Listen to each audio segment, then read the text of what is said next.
Oi, eu sou a doutora Silvia Faria, ortodontista e especialista em harmonização facial.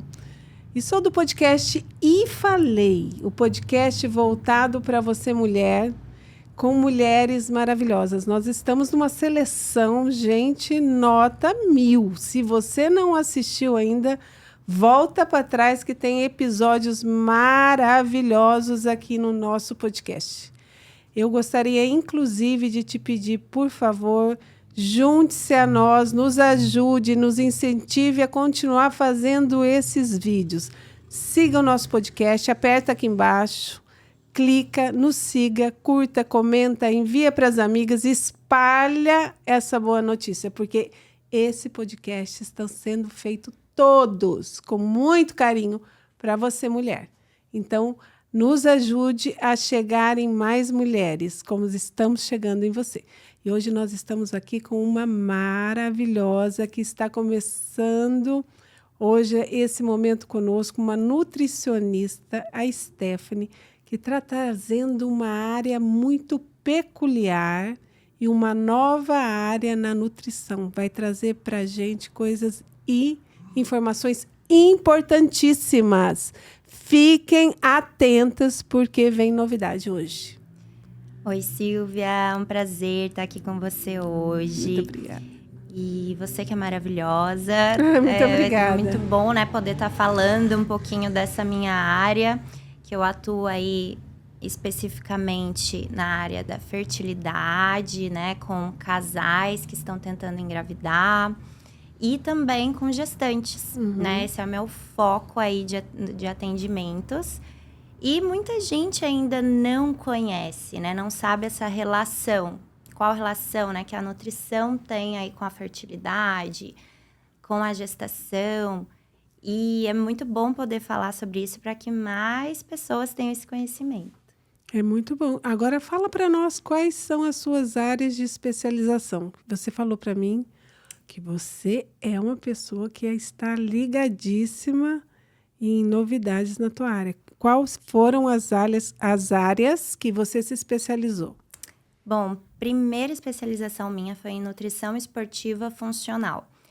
Então, eu terminei a faculdade, já fui fazer essa especialização, fiz no Rio de Janeiro, porque ainda não tinha aqui em Campo Grande na época. Atuei por bons anos aí na esportiva, mas eu me encantei muito pela área da fertilidade. Então, quando eu comecei a estudar essa área, eu tive certeza que era com isso que eu queria trabalhar, assim, né? Focar nisso. Então, também sou especializada nessa área da fertilidade, nutrição na gestação, toda a área materno-infantil, né? Eu sou especialista, mas eu foquei mais nesse público, né? Dos tentantes e das gestantes, que é minha paixão mesmo. Eu nunca tinha ouvido falar dessa área. Para mim, ela é uma novidade. Como você teve esse primeiro contato? Foi na graduação ou foi depois, no decorrer da sua vida profissional, que você descobriu que tinha essa vertente? Na graduação, a gente nem vê sobre isso, né? Foi depois mesmo, no decorrer da minha vida profissional. Tinham algumas referências já nessa área, né?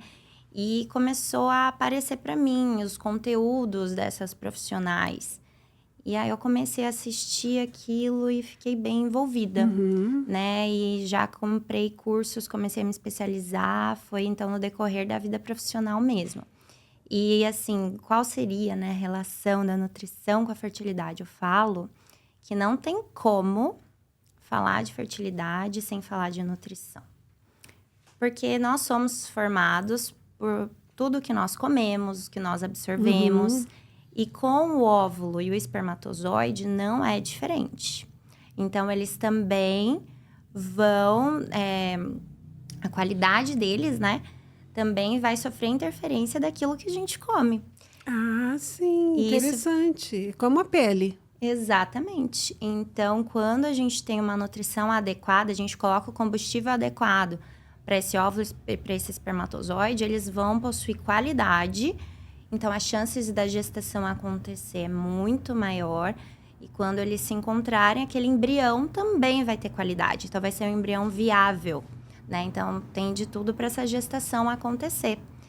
E é incrível, porque às vezes eu recebo lá no consultório pacientes, casais que estão tentando já engravidar há 3 anos, 5 anos. E quando a gente ajusta essa parte nutricional, alimentação, suplementação individualizada, o positivo vem muito rápido. Então, vem com 3 meses, 5, 6 meses.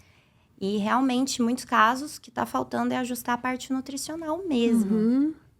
Me fala uma coisa, tem interferência com relação o organismo está ácido ou básico para a fecundação do óvulo e o espermatozoide? Essa parte, essa questão de ácido básico, sim, nossa alimentação vai interferir, com certeza, né? Ficar um caráter mais ácido, mais básico, teor mais inflamatório, anti-inflamatório, tudo isso tem relação, sim, com o que a gente come, né? Então, os alimentos, de um modo geral, né? É uma alimentação com caráter anti-inflamatório, antioxidante, é o que a gente precisa. É muito mais saudável, né? Não só para a área da fertilidade, mas falando de um modo geral, é o que a gente precisa, né? Todo mundo. Que a alimentação que os estudos trazem muito, né, como modelo, é a do Mediterrâneo, que é aquela alimentação que utilizam gorduras boas fontes de carboidratos com fibras, né, os cereais, ali as frutas, vegetais, que é uma alimentação bem mais saudável. Então, essa é a alimentação que os estudos trazem como a melhor. Só que, claro que a gente tem que adaptar essa alimentação para individualidade. Nossa realidade, porque o que eu tenho no mercado para comer. Exatamente, e a individualidade de cada um, né? O que eu gosto, às vezes, é diferente daquilo que você gosta. Então, a gente tem que trazer o que tem de evidência científica e adaptar para a individualidade do paciente. Então, eu sempre falo também, não existe protocolo, não existe nada pronto. Eu tenho que sentar com o paciente, avaliar ele e aí passar algo totalmente individualizado. Então, também não adianta ele querer copiar do colega, não tem isso. Cada um tem o seu organismo, né? Exato. Água. Qual filtro você indica para manter um bom pH corporal? Olha, filtros... Se eu for indicar aqui... Vai de barro? Não. O melhor filtro, ele é bem caro, ele é bem viável, né? Ele tem mais ou menos ali o custo de 20 e poucos mil.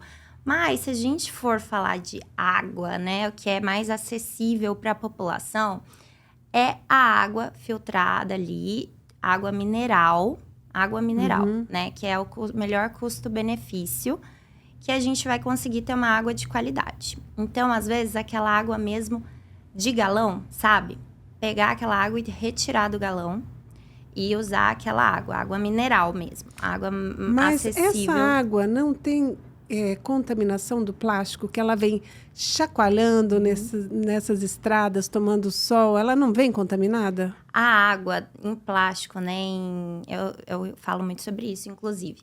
Quando a água está em contato com material plástico, o plástico passa uma substância que chama bisfenol.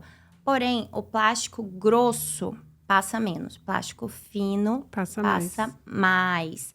Então, quando a gente pega uma água ali e tira daquele recipiente de plástico, eu sempre falo, água mineral é a melhor? Toda água vai ter um teor de contaminação por alumínio. A água que a gente toma, né, tem muito alumínio. Essa água de torneira ali tem muito alumínio. Então, a água ela vai ter um teor de contaminação. Falando do plástico, se pegar essa água que está num plástico grosso e tirar, né, desse plástico, seria uma fonte mais acessível, que teria uma menor contaminação comparada com as outras, né?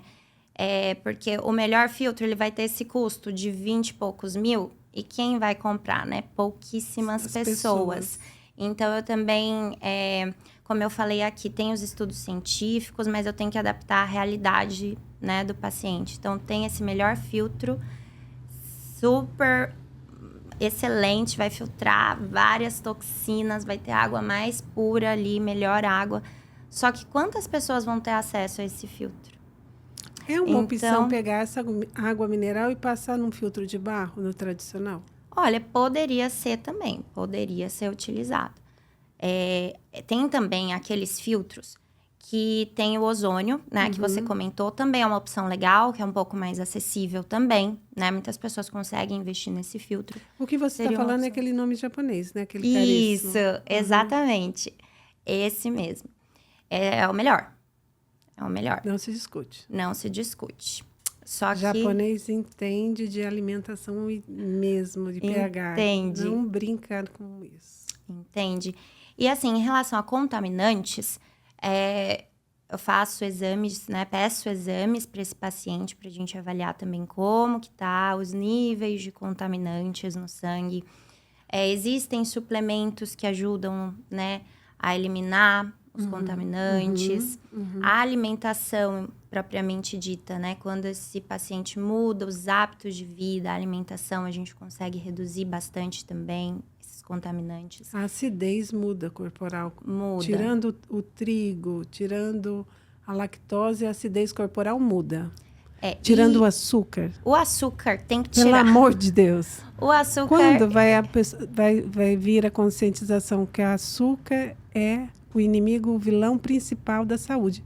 Eu até chegam a comparar que ele é tão destrutivo como a cocaína. Tão viciante como a cocaína. Tem estudos mostrando, né, que o açúcar vicia muito. Mas, assim, o açúcar, ele realmente não deve fazer parte da nossa rotina. Então, por exemplo, tem gente que pega essa xícara de chá aqui e coloca um monte de açúcar. Pega um café, coloca açúcar. Esse açúcar de adição não deve fazer parte, né? Ele vai aumentar o estresse oxidativo, ele vai piorar a qualidade de óvulo, vai piorar a qualidade de espermatozoide, qualidade da pele.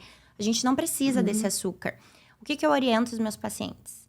Deixar para consumir o açúcar quando for comer um doce mesmo, né? Então, tá com vontade de comer um doce?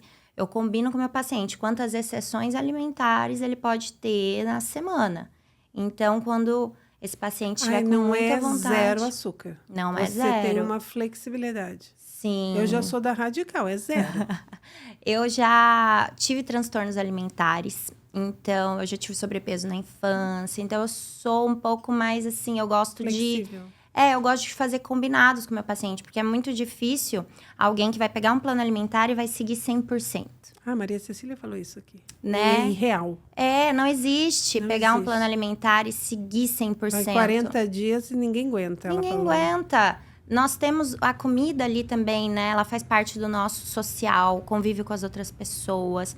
Então, a gente tem momentos que a gente vai no aniversário, a gente vai sair pra jantar. Vai dar vontade de comer uma coisa diferente. Vai socializar. Exatamente. E, de repente, você chega, só tem aquilo. Você vai ser a chata que não vai comer.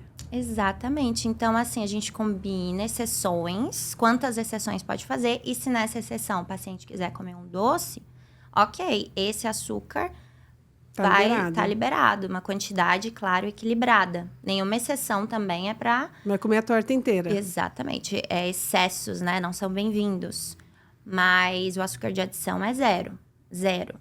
E aí, sobre o leite, sobre o trigo... eu também avalio muito, né? Se a paciente tiver alguma alergia, intolerância, sensibilidade, é zero.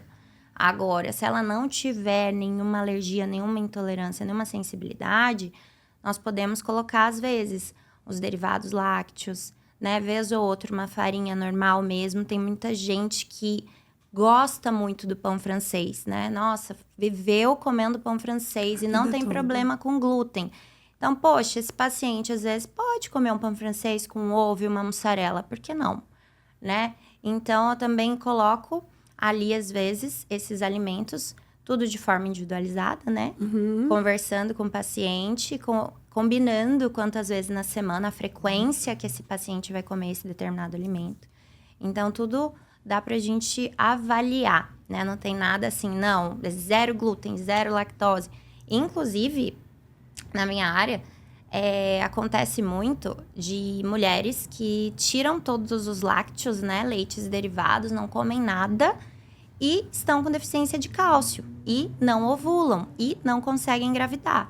Então, às vezes, a deficiência de um único nutriente, nesse caso, exemplo, cálcio, interfere na ovulação. interfere na fertilidade, se a Mas mulher não engravida. ela não teve uma suplementação nesse caso? Ela Não. tirou por conta própria sem suplementar? Isso, eu recebo muitas pacientes que chegaram já Passaram tirando. no Google, viram no TikTok e lá fui eu. É o que mais tem. Eu vi na internet que faz mal, né? Não posso comer leite, não posso comer glúten, já tirei tudo da alimentação.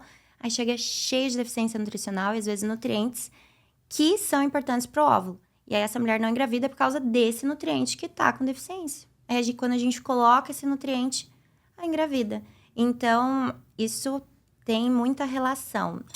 Não recomendo que façam restrições assim por conta própria. Tem que passar a nutricionista para adequar os nutrientes. Porque é para isso que você estudou, né? Exato. Isso não é uma coisa empírica e não é uma coisa que é generalizada, né? Exato. Individual. Cada organismo tem uma restrição, uma indicação e um planejamento próprio, porque cada um tem uma Exato. deficiência a ser tratada. Então, é um alimento, é uma atitude que você vai tomar de uma forma diferente. Esse aí é a tua expertise, é identificar o problema e saber como que você vai interferir através da alimentação, é isso? Exatamente.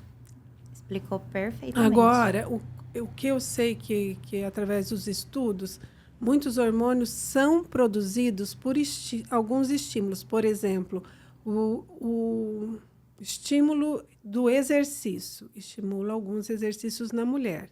A mulher tem que suar para produzir esse hormônio. Não é aquele suor da manta térmica, tá? É o suor da prática do exercício ou da sauna seca. A sauna seca produz esse mesmo estímulo. Você já viu sobre isso?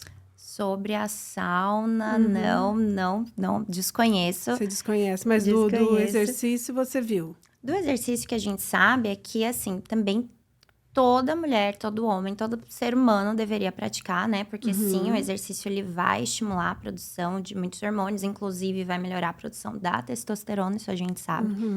Então, assim, o exercício precisa ser realizado.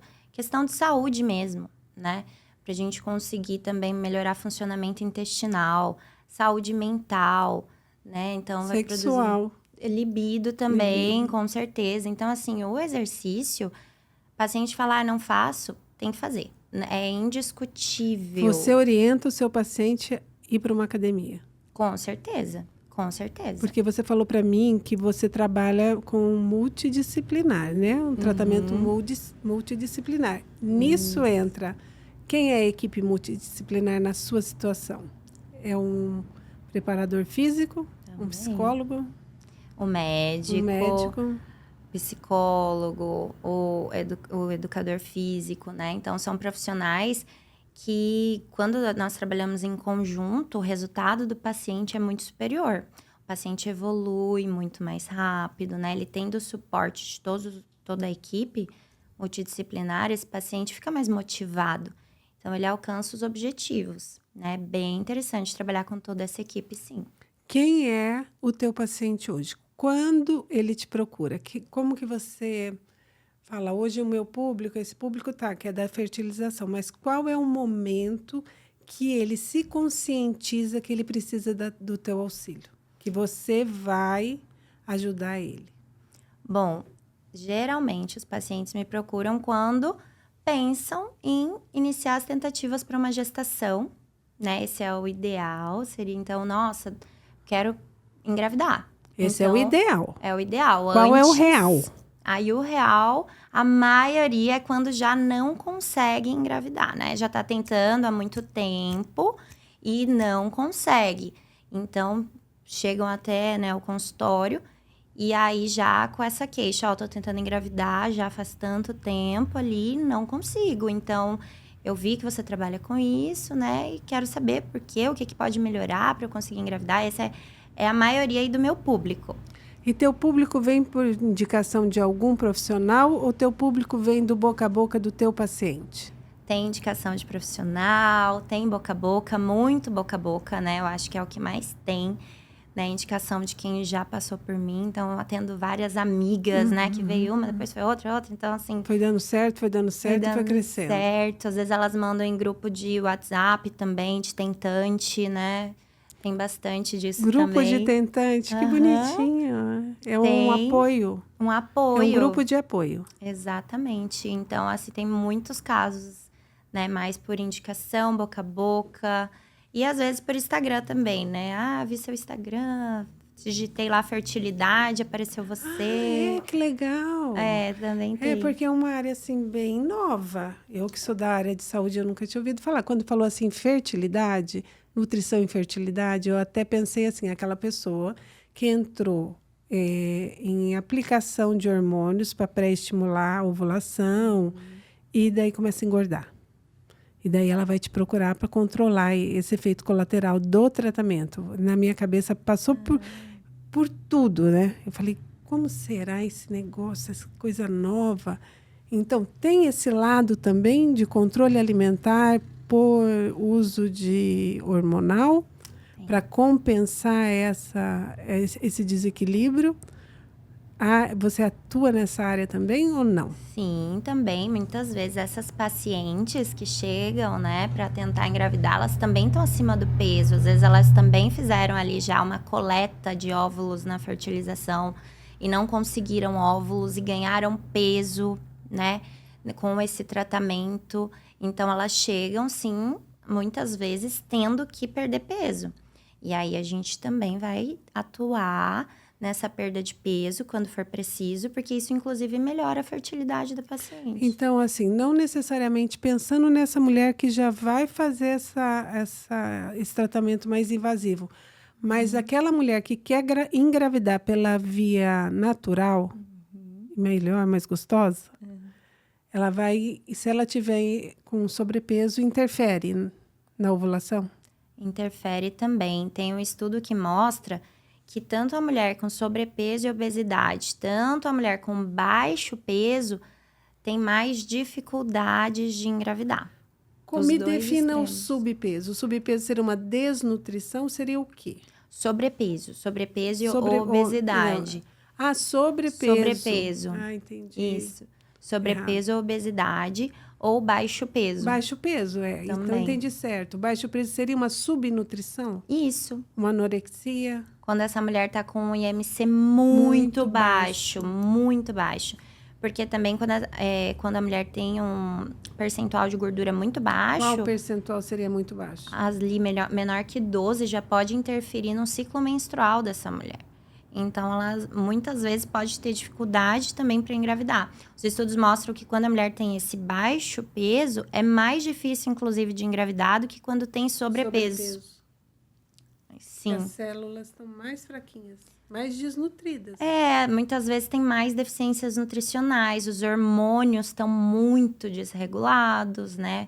Então, é o que os estudos trazem, que o baixo peso, né, pode aumentar ali o tempo para a gestação acontecer. Pode aumentar em até 4 vezes mais. Então, demora mais para essa mulher conseguir engravidar. A fumante, ela tem uma maior dificuldade de engravidar?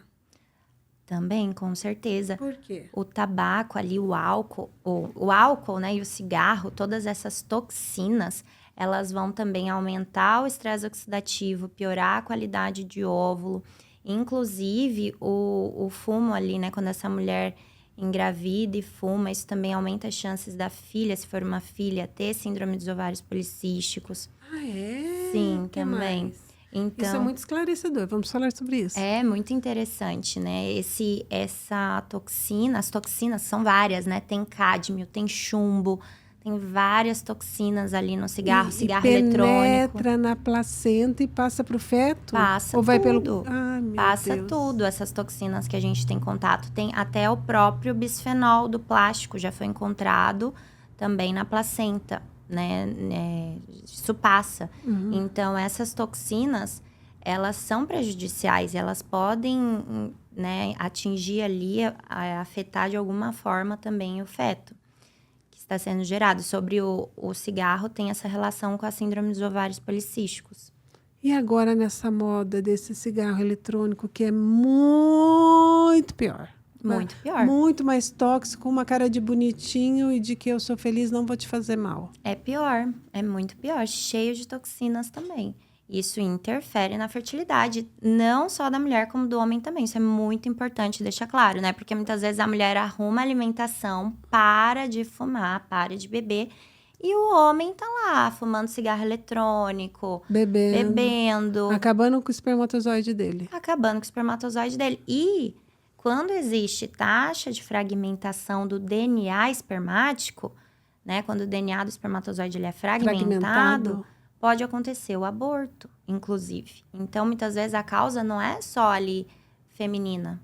Às vezes, o aborto acontece por causa do espermatozoide. Olha aí o tanto que isso é sério, gente. Porque a mulher carrega esse peso do aborto, né? E às vezes, a consequência do aborto não é responsabilidade da mulher. Olha o que ela está falando. Pode ser do espermatozoide masculino. Exatamente. Então, se a mulher tem que se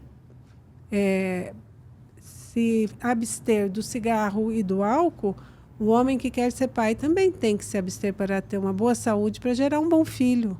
Exatamente. A nutrição tem que ser de ambos. Exatamente. E para o homem é muito mais fácil, né? Porque depois que o positivo vem, ele pode continuar fazendo o que ele queria, então. Ele pode continuar, vírgula, né? Ele vai pagar o preço. Vai pagar o preço. Mas só ele vai pagar. Só ele.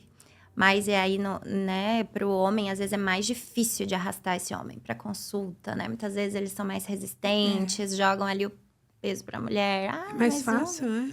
Mais fácil. E eu sempre falo, a fertilidade é do casal. Quando eu recebo toda paciente, eu falo, tá, você fuma, toma bebida alcoólica, e o marido? Ele fuma, ele toma bebida alcoólica, porque eu peço para a paciente explicar para ele que isso vai afetar também na qualidade do espermatozoide dele e do embrião que vai ser formado.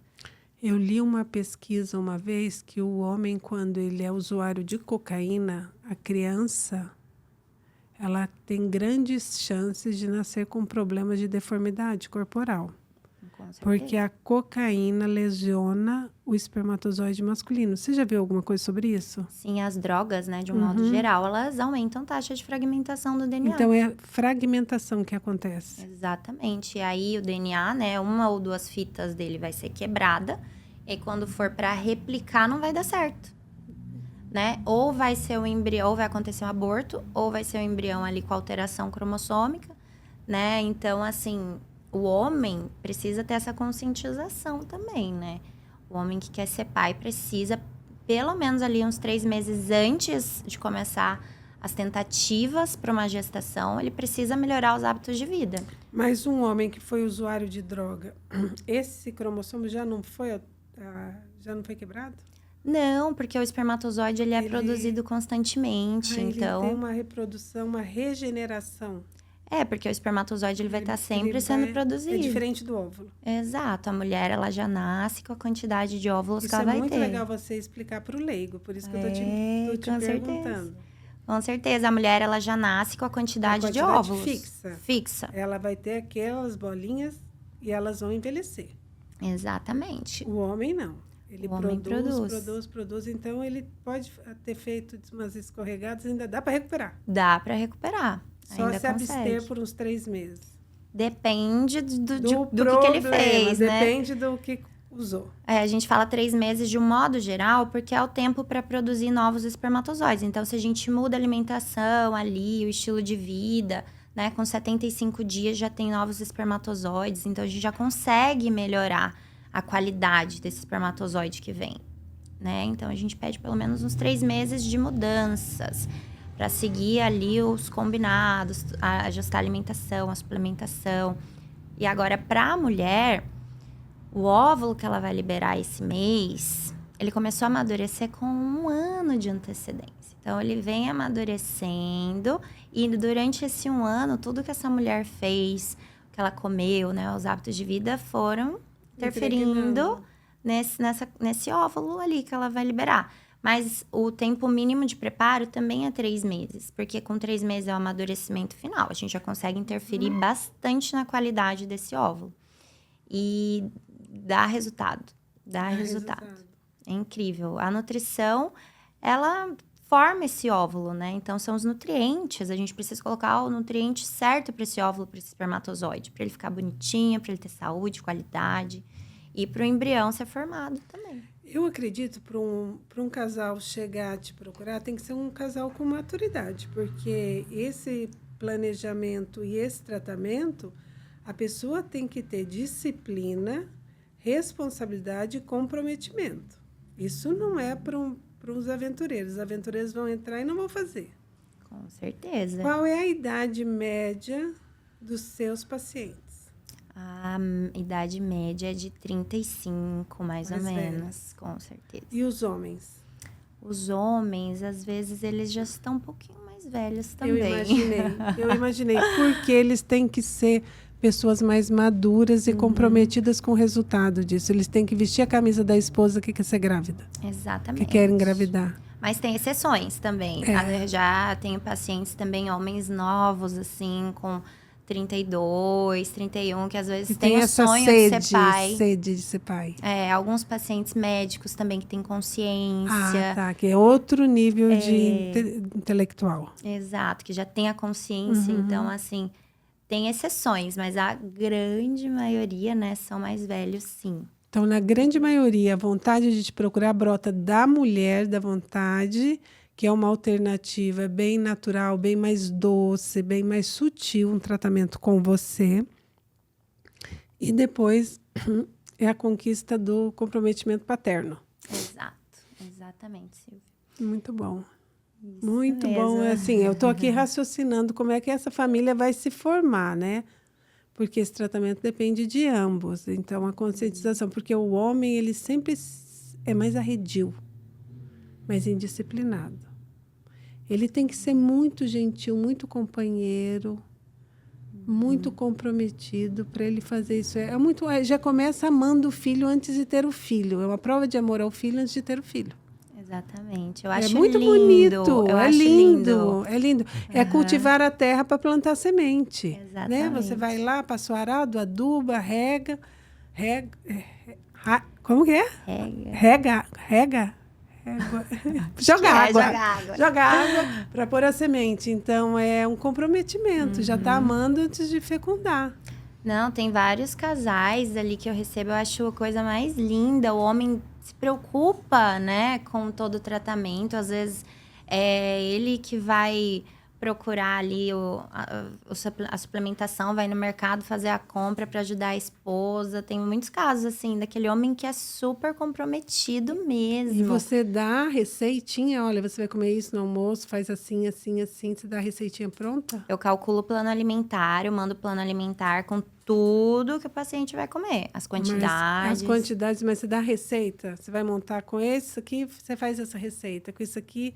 Ai, porque minha cabeça não ia funcionar. Se, por exemplo, bota 3 tomates, 2 azeitonas, um ovo, o que eu vou fazer com isso?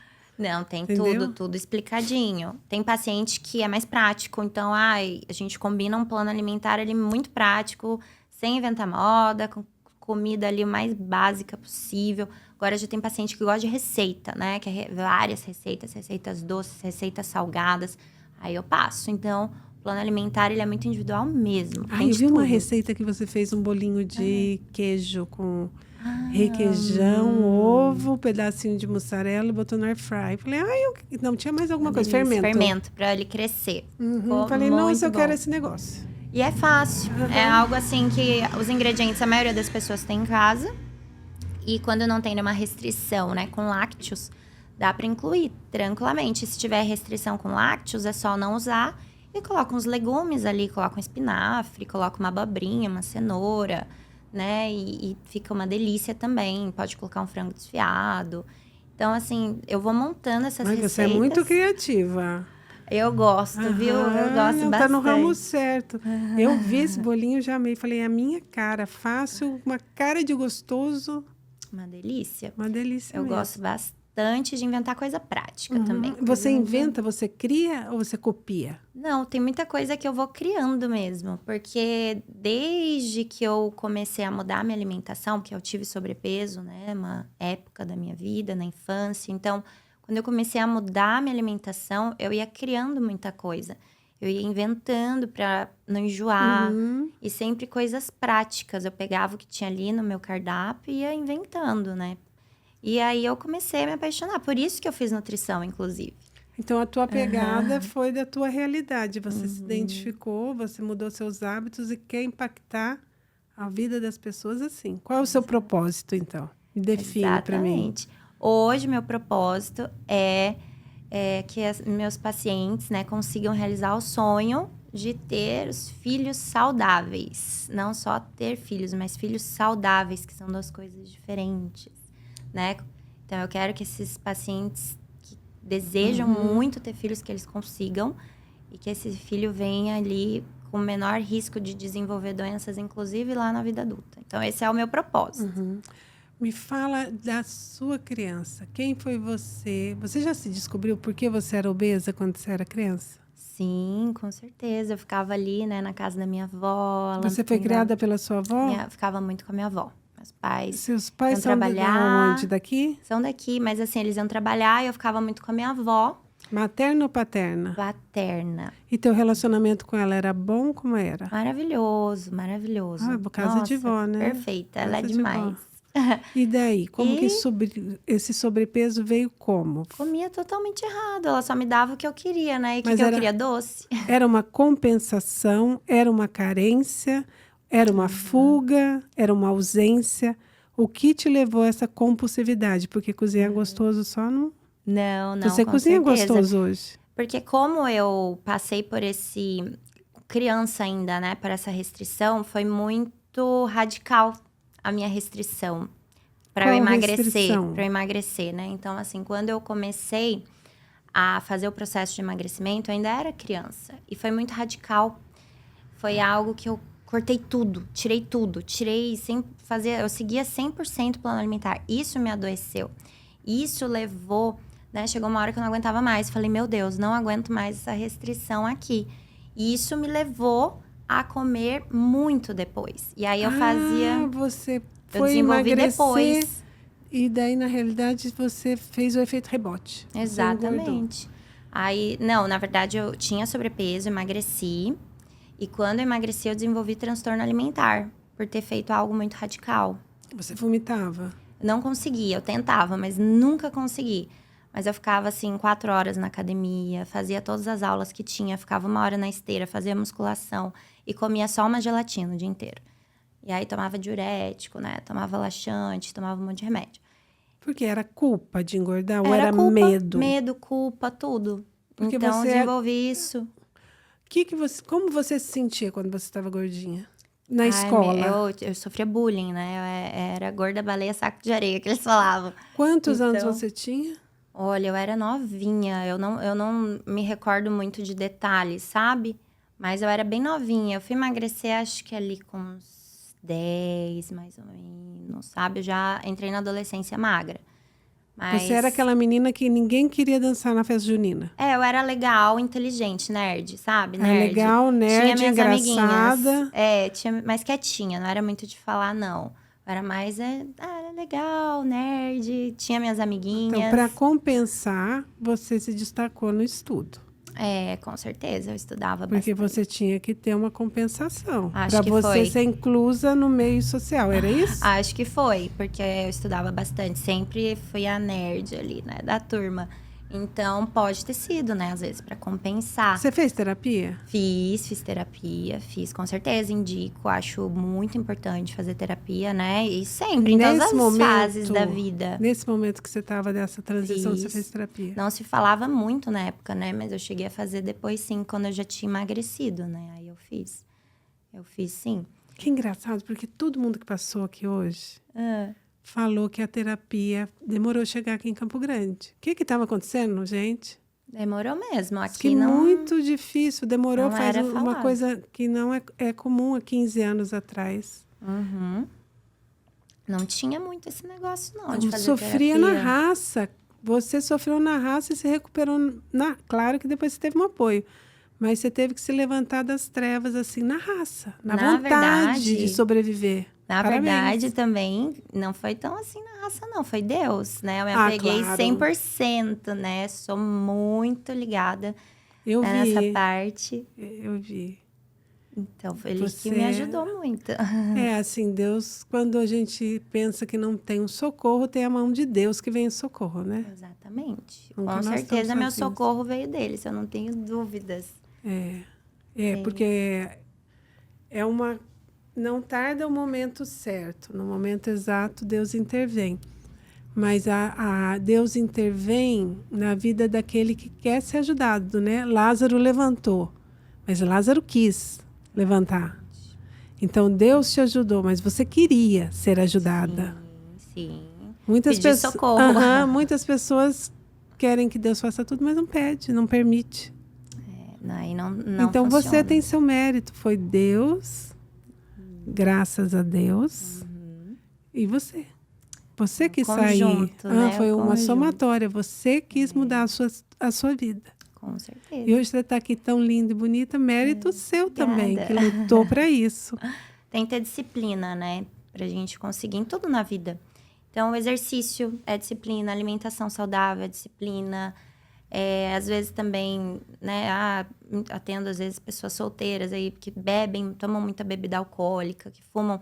Também é disciplina você saber falar não, né? Saber a quantidade que você pode daquilo, até que ponto aquilo vai te fazer bem. Então, tudo é disciplina, né? A gente tem que aprender também o que é bom, o que não é, o que vai acrescentar, o que não vai, e fazer o que tem que ser feito. O que eu percebo, eu não sei, você tem mais experiência que eu, mas uma criança sem disciplina é um adulto sem disciplina.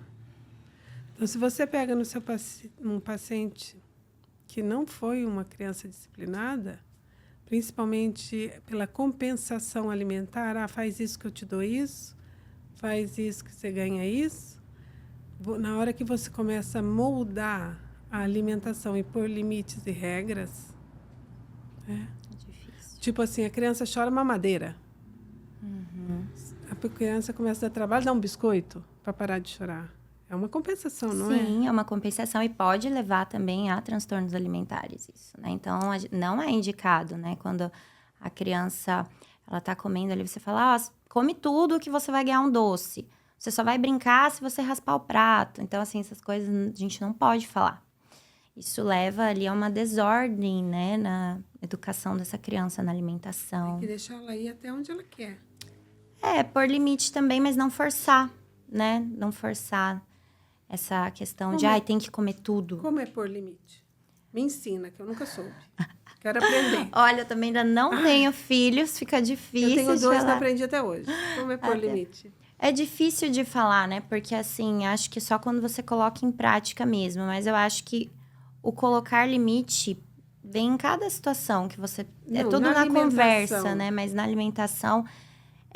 não forçar essa criança a comer, então não falar para ela raspar o prato, que ela vai poder comer uma sobremesa, que ela vai poder, né, não colocar essa compensação, mas também se a criança falar assim, fazer birra, né, não vou comer por birra, aí tem que colocar um limite, aí conversar. Então você tem que identificar a causa. Exato. Por que ela não quer comer? É birra ou saciedade? Exatamente, porque aí birra tem que pôr limite. Mas agora, se é saciedade, ok, não precisa forçar, tá tudo certo. Já comeu o suficiente? Ótimo. Então, tem que saber identificar, né? Tá. Você prepara o casal engravidou. Pronto. Não tá de alta. Aí a gestante fica. O homem tá, mas se ele tá de alta, se ele for um médio companheiro. Se ele for um bom companheiro, ele vai continuar apoiando a esposa, porque vai ser duro ela ver ele comendo e ela não. Com certeza. Daí continua durante os 9 meses de gravidez. Continuo durante toda a gravidez e no pós-parto, que eu atendo também no pós-parto. Me fala uma coisa que eu fiquei chocada. Vamos lá. Me fala porque eu tô me readequando aos tempos. Uma querida amiga da minha filha teve neném. Saiu do parto, teve alta. A médica falou, dieta zero. Dieta zero. Falei, como assim? Eu passei 30 dias comendo sopa de galinha com fubá. Ela saiu dieta zero. O que ela fez? Ela passou no Madeiro, comprou um hambúrguer e comprou o milkshake. Eu falei, como assim? Eu fiquei chocada com isso. Não me coube. Isso é certo ou isso é errado? Porque diz que agora é assim. Não é certo, não. Nunca vai ser certo, né? Ainda mais agora no pós-parto. Vai comer alimentos ali ultraprocessados com valor nutricional baixíssimo, né? O que tem de nutriente ali? Um milkshake que tem açúcar. Então, nesse momento do pós-parto, a alimentação precisa ainda ser saudável, porque Não isso vai pode interferir no continuar na leite. canja que eu comi? Canja é super saudável, pode. Por favor, você está me ouvindo, né? Nem vou falar teu nome. Para não te Indireta. comprometer. Mas a alimentação ainda precisa ser saudável, porque aquele bebezinho vai mamar e os nutrientes também vão passar por esse leite. A quantidade de gordura desse leite vai depender da alimentação da mãe. Inclusive, quando essa mãe come mais alimentos com açúcar, isso também muda ali esse leite. Muda a acidez, né? Porque o doce, ele é super ácido. Sim, vai alterar também no paladar da criança. Ela vai gostando daquilo. Então, é uma criança que vai ter mais chance também de comer muito doce depois. E também pensando na saúde, né, dessa criança. Pensando também que a gente não quer que essa criança tenha mais chance de ter resistência à insulina, diabetes. A mãe, a alimentação dela vai interferir nisso. Então, precisa continuar com a alimentação saudável no pós-parto. Quanto tempo? Aí, é muito importante fazer pelo menos os 6 meses ali, né, na maioria dos casos, do aleitamento materno exclusivo, né, pelo menos.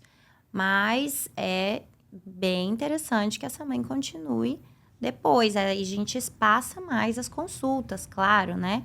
Mas a gente sempre vai avaliando, fazendo exames para ver os nutrientes dessa mãe, como estão. O que a mãe come que provoca cólica na criança? Quais são os alimentos? É muito comum, tá? Leite é comum, alho é comum, cebola Feijão é comum. é comum? Feijão, as leguminosas, né? Feijão, grão de bico, lentilha, ervilha, chocolate, café. Café? Café fermenta demais. Ah, é? Eu nunca sabia do Muito. café por causa da acidez. Ele fermenta, né? Ele fermenta muito. E tudo que a mãe come que dá gases nela, vai dar gases no bebê. Então, isso é algo que eu sempre peço pra mãe identificar. Tá sentindo gases? Quando você come o quê? Então, saiba que esse alimento a gente não vai poder agora nesse momento. Então, tem muitos casos, né, de mães que têm alguma certa sensibilidade a algum alimento. E aí, nesse momento do aleitamento, a gente vai ter que tirar, porque isso vai fazer com que esse bebê tenha mais cólica, né? Então, essa parte também é individual. Também não tem ali, né, nada protocolado. Tem que avaliar individualmente. Você vai acompanhar a mãe por 6 meses, depois você vai fazer a introdução alimentar da criança ou não? Essa parte eu já não trabalho. Isso aí fica para pediatra? Não, ou não, a nutricionista faz? Tem nutricionistas especialistas nessa área. Eu me especializei, né, no materno infantil como um todo. Até a amamentação.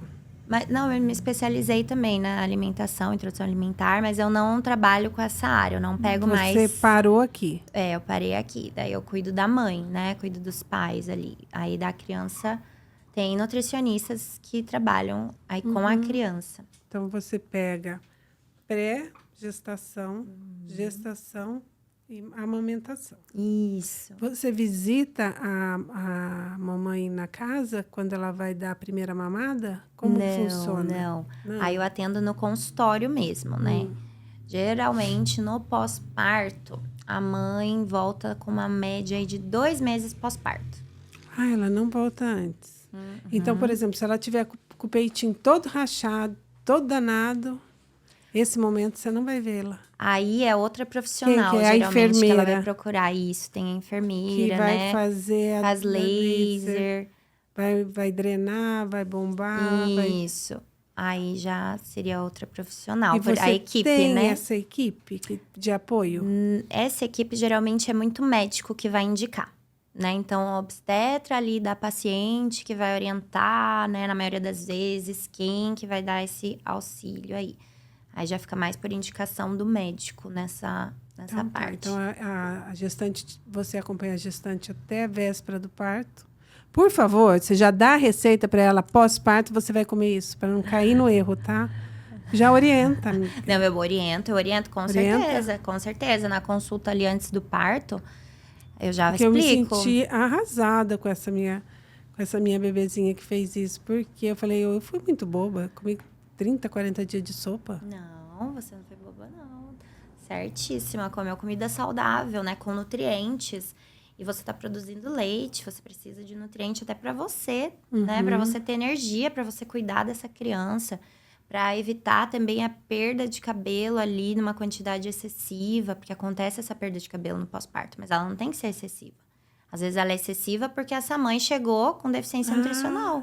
E é a deficiência nutricional, falta de ferro. Falta de ferro, muitas vezes, que é super Oscilação comum. hormonal fez a queda do capilar.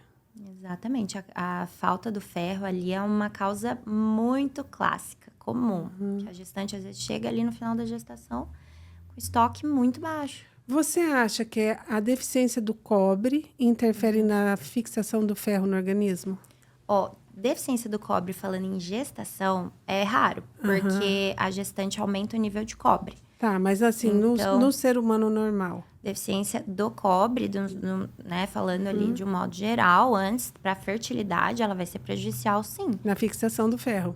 Porque eles competem ali, né? Tem todo o nosso corpo, eu sempre falo, para fertilização ali, para fertilidade, tudo precisa estar num perfeito equilíbrio. Então, não pode ter deficiência do ferro, nem excesso. Não pode ter deficiência do cobre, nem excesso. Tudo precisa estar num equilíbrio perfeito. Porque eu vejo, às vezes, a pessoa suplementando ferro, o paciente não melhora, mas não verifica o cobre. Tem que verificar tudo. Não verifica o cobre. Não tem o hábito. Coloca a vitamina C para fixar ferro, coloca, mas ela ignora o cobre. Nos exames eu peço cobre, ferro, zinco, magnésio, vitamina D, todos os nutrientes. Então tem que dosar tudo. Que legal. E me fala uma coisa, com a contaminação do alumínio, tem um copo aí bem famoso. Tem. Você indica restrição desse copo?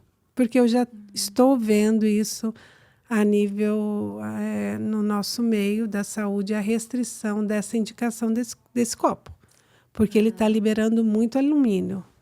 Os recipientes de alumínio, tanto copo como panela. A panela, minha casa, não panela pode. é a morte para minha mãe. Inox. Inox. Mas você sabe que eu comprei umas panelas de vidro. Falei, vidro ótimo.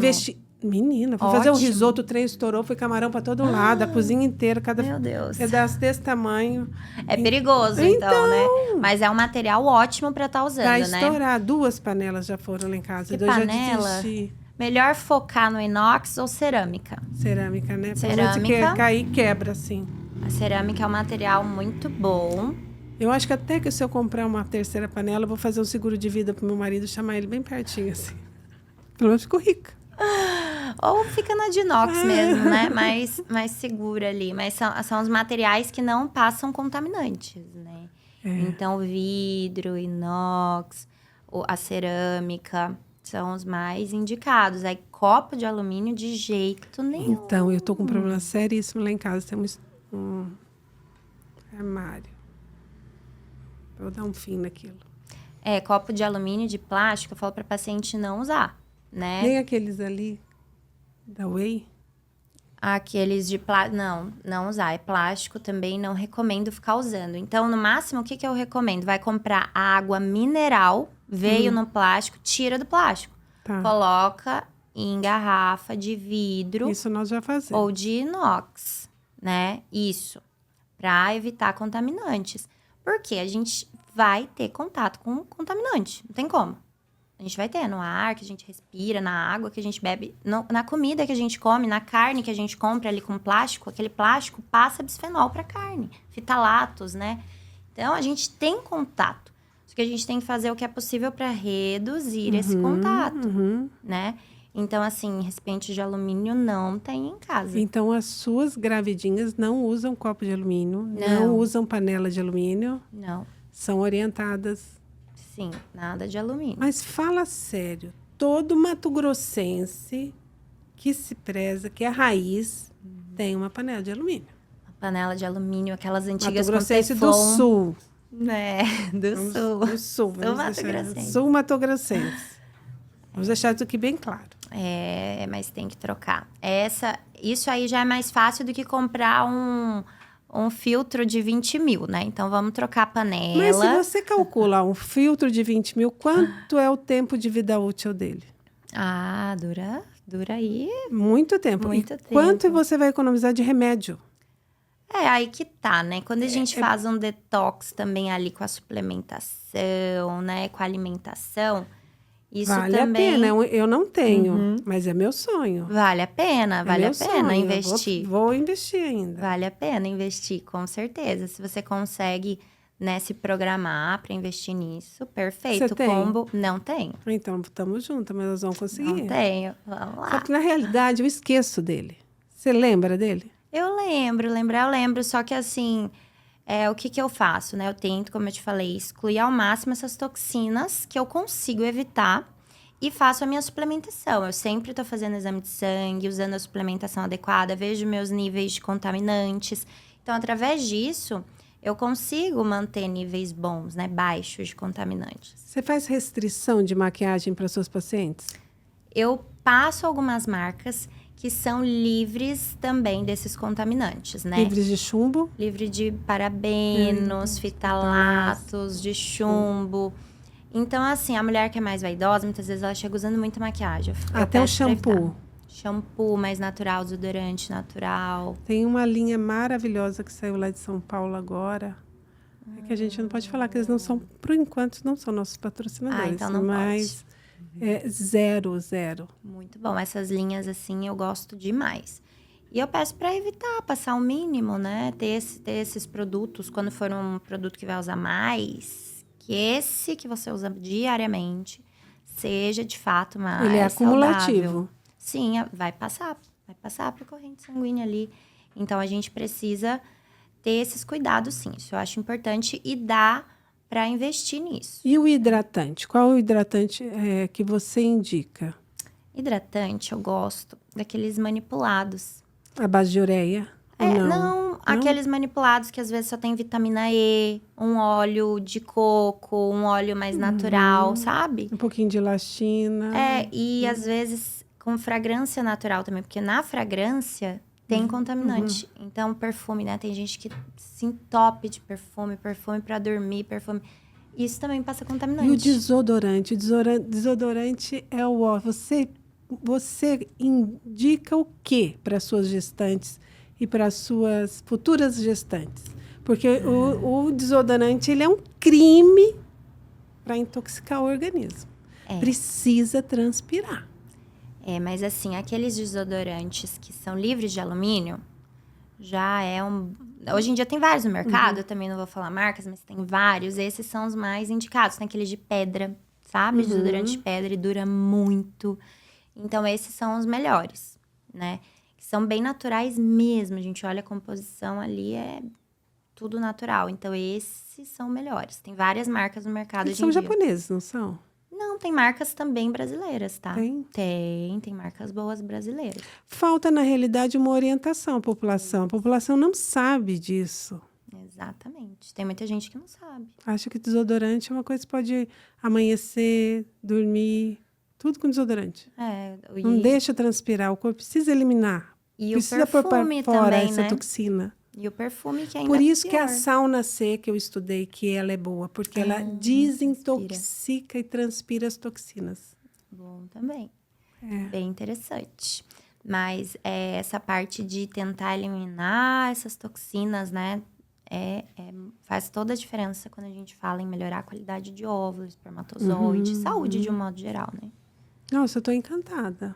Se eu pudesse, acho que eu até engravidaria de novo. Mas já passou da minha época. Agora eu vou cuidar dos meus netinhos. Aí a próxima geração, né? Venha fazer o preparo nutricional agora.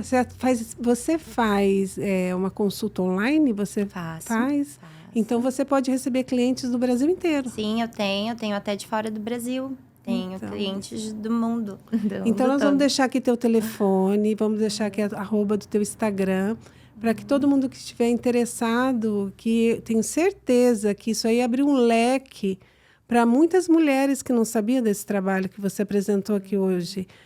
Foi muito legal, foi muito instrutivo e educador e orientador. É uma nova área da medicina que se abre de uma forma natural e saudável e leve, né?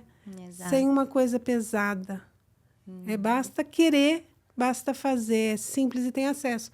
Então, pode entrar em contato com você, fazer uma videochamada e uma consulta online. Você pede os exames, vê, faz o controle mensal. Exatamente. Faz a biopedância lá onde ela está, manda para você, controla. Exatamente. O atendimento online, ele acontece vida. perfeitamente, tá? Tem resultado igual. E eu fico à disposição. Até eu que sou dentista, estou fazendo atendimento online, imagina você. Exatamente. Dá para fazer o atendimento, não perde nada para o presencial. Nossa, eu estou encantada. Eu quero muito agradecer a tua presença. Foi, assim, um divisor de águas para mim, uma matéria nova. Eu aprendi muito com você. Você é muito simpática, muito doce, muito suave, muito leve. Muito obrigada por ter tirado um tempinho. Nós sabemos que a sua agenda é bem corrida. Você é uma profissional muito solicitada. Então, eu quero te agradecer. Quero agradecer também a Madre Pérola, que está aqui conosco, nos incentivando, Thaís Garcia. Madre Pérolas é a nossa patrocinadora de semijoias. Você precisa ver seu site, viu? Maravilhoso. Só peças lindas, de altíssima qualidade. Você vai amar, viu? A doutora chique igual você vai ficar elegantíssima na videochamada. Então, nós queremos agradecer você, Thaisa, e muito obrigada, tá? É um prazer tê-la aqui conosco. Eu que agradeço, Silvia. Foi um prazer todo meu. Foi muito bom dessa conversa aqui com você. Gostei muito. Obrigada pelo convite. Desejo sucesso para esse podcast. Que mais pessoas, né, possam chegar aqui nesse podcast. Tem vários episódios com mulheres incríveis, né? Então, assim, vou divulgar também. Parabéns pelo trabalho. Muito obrigada. E foi um prazer te conhecer. Você é muito iluminada, querida. Obrigada. Muito obrigada. Foi assim, estamos de portas abertas para você voltar com mais novidades. Amém. Vou voltar. Amém. Seja sempre bem-vinda.